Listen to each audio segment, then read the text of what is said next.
સુરતના કડોદરાની નીલમ હોટલ સામે હાઈવે પર બસની રાહ જોઈને ઉભેલા માતા પુત્રને ટ્રેલરે કચડી માર્યા.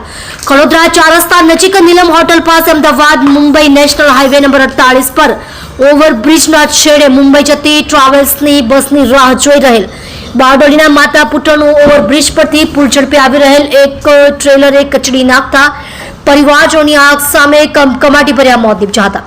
ઘટનાને લઈને મહાવીર જયંતિના દિવસે બારડોલીના જૈન સમાજમાં માતમ છવાઈ ગયો હતો. આ અંગે મળતી માહિતી અનુસાર બારડોલીની જનતાનગર સોસાયટીમાં રહેતા અને મૂળ રાજસ્થાનના ભીલવાડા જિલ્લાના રાજાજી કરેડા ગામના વતની યોગેશભાઈ પ્રકાશભાઈ શાહ ઉંમર વર્ષ 30 વાસણના વ્યવસાય સાથે સંકળાયેલા છે.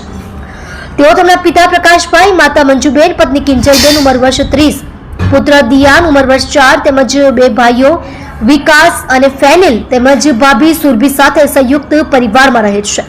મહાશિવરાત્રી પર તેમણે મુંબઈ જવાનું હોય ગત રાત્રે યોગેશભાઈ, પત્ની કિંજલબેન, પુત્ર દિયાન અને પિતરાઈભાઈ રિંકેશ ગૌતમભાઈ શાહ અને તેમની પત્ની કીર્તિબેન સાથે બારડોલીથી કડોદરા 4 રસ્તા ગયા હતા. રિંકેશભાઈનો મનીષ તેમને કડોદરા મૂકી ગયો હતો અને ત્યાં નીલમ હોટલ પાસેથી અમદાવાદથી મુંબઈ જતા નેશનલ હાઈવે નંબર 48 પરથી જતી ટ્રાવેલ્સની બસ પકડવાની હોય બસની રાહ જોતા હતા.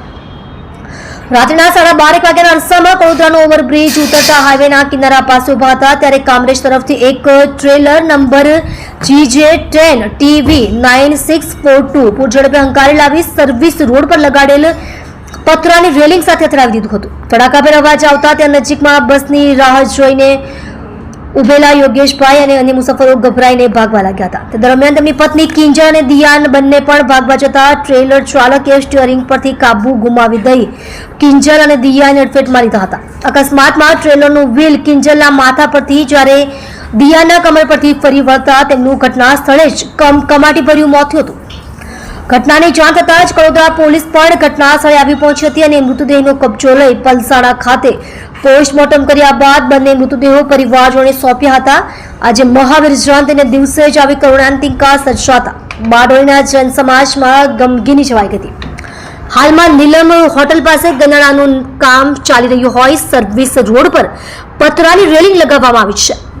સુરતથી મુંબઈ પુના જવા માટેની બસો કડોદરાની નીલમ હોટલ પાસે સ્ટોપ હોય કડોદરા બારડોલી સહિતના હોટલના લોકો નીલમ હોટલ પાસે જ બસની રાહ જોઈને ઊભા રહેતા હોય છે. પરંતુ હાલમાં ચાલી રહેલી કામગીરીને કારણે મુસાફરોએ હાઈવે પર જ ઊભા રહેવાનો વારો આવ્યો છે. આથી અકસ્માત થવાની સંભાવના વધી ગઈ છે.